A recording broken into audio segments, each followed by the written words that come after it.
आगे कथा कहते हैं। सबसे पहले इस वक्त को उनको आगे का इतिहास कहते हैं। एक सुंदरपुरी काशीपुरी नगरी में कति निर्धन ब्राह्मण रहता था। वो हमेशा परेशान रहता था, दुखी रहता था। क्यों रहता था? वो बहुत गरीब था। वो अपना घर कैसे चलाता था? भिक्षा मांग के चलाता था। उसे भिक्षा मांग के चलाता था। कभी उसे भिक्षा मिलती थी, कभी नहीं मिलती थी। कभी उसके घर में चूल्हा जलता था, कभी नहीं जलता था। इसलिए भगवान को याद करता रहता था कि हे भगवान, इससे जो मुझे अपने पास ही बुला ले। जब मैं अपने बच्चों का भी पेट नहीं भर सकता तो ऐसे मेरे जीवन का क्या फायदा है। तो जाते तो क्या करते हैं, सत्यनारायण भगवान जी अपना रूप बदल कर उनके पास पहुंचते हैं और कहते हैं, हे ब्राह्मण देवता, आप इतने दुखी क्यों, परेशान क्यों? तो ब्राह्मण देवता कह रहा है, मैं बहुत गरीब हूँ, को मुझे कोई ऐसा उपाय बताओ कि जिसके करने से मेरी घर की गरीबी दूर हो जाए। तो भगवान जी कह रहे हैं, आपने सत्यनारायण भगवान की शरण में जाओ, उनका व्रत और पूजन करो, आपकी मनोकामना जरूर पूरी करेंगे। तो सारा विधान पूछकर ब्राह्मण संकल्प कर देता है कि जो मुझे आज भिक्षा से जो धन मुझे मिलेगा, उससे मैं अपने घर में सत्यनारायण भगवान की कठोर पूजन करवाऊंगा। भगवान की कृपा ऐसी कि उस दिन उसे भिक्षा में बहुत सा धन मिला।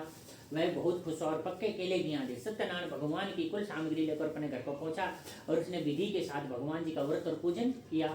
उस व्रत के प्रभाव से सत्यनारायण भगवान की कृपा उस पर हुई और ब्राह्मण को सत्यनारायण भगवान जी ने संसार के सारे सुख प्रदान किए।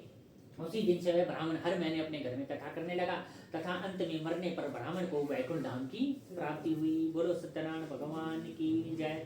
सूत जी कहते आगे की कथा कहते हुए ब्राह्मण हर महीने अपने घर में कथा करता था। तो उसी हर महीने अपने घर में कथा करता था। उसी टाइम पे एक ब्राह्मण, एक लकड़ी बेचने वाला लकड़हारा उनके घर के सामने से जा रहा था। अति प्यासा था। उसने वह लकड़ियों का गट्ठा ब्राह्मण के मकान के ही बाहर रख दिया और वह भी वहां पर बैठकर कथा सुनने लगा।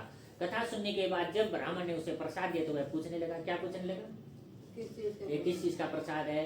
तो ब्राह्मण देवता कह रहे हैं कि सब मनोकामना का पूरा करने वाला ये सत्यनारायण भगवान की कथा और पूजन और उन्हीं का ये प्रसाद है। तो प्रसाद को लेते ही लकड़हारा भी क्या कहता है, हे ब्राह्मण देवता, ये किस भगवान का प्रसाद है, किस भगवान की पूजा करते हो, इससे क्या फल मिलता है, कृपा करके मुझसे कहो। तो ब्राह्मण देवता कह रहे हैं कि सब मनोकामना को पूरा करने वाला ये सत्यनारायण भगवान की कथा और पूजन हो रहा है। ये उन्हीं का ये प्रसाद है। ये जो तुम महल चौबारे दे है ना, उन्हीं की कृपा है। एक दिन मैं भी तेरे तरह निर्धन था, पर जिस से इनकी शरण में गया हूँ, इन्होंने मेरे भंडार भर दिए हैं। इसलिए हे लकड़हारे, तू भी इनकी शरण में जा, तू भी इनका पूजन कर।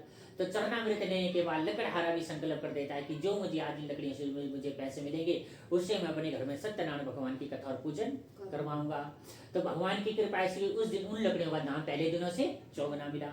तब वे लकड़हारा बहुत खुश और पक्के केले की आदि सत्यनारायण भगवान की कुल सामग्री लेकर अपने घर को पहुंचा और लकड़हारे ने भी विधि के साथ भगवान जी का व्रत और पूजन किया।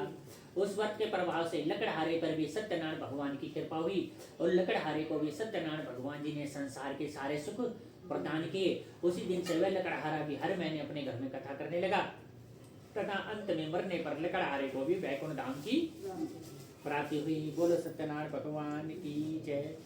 अब ये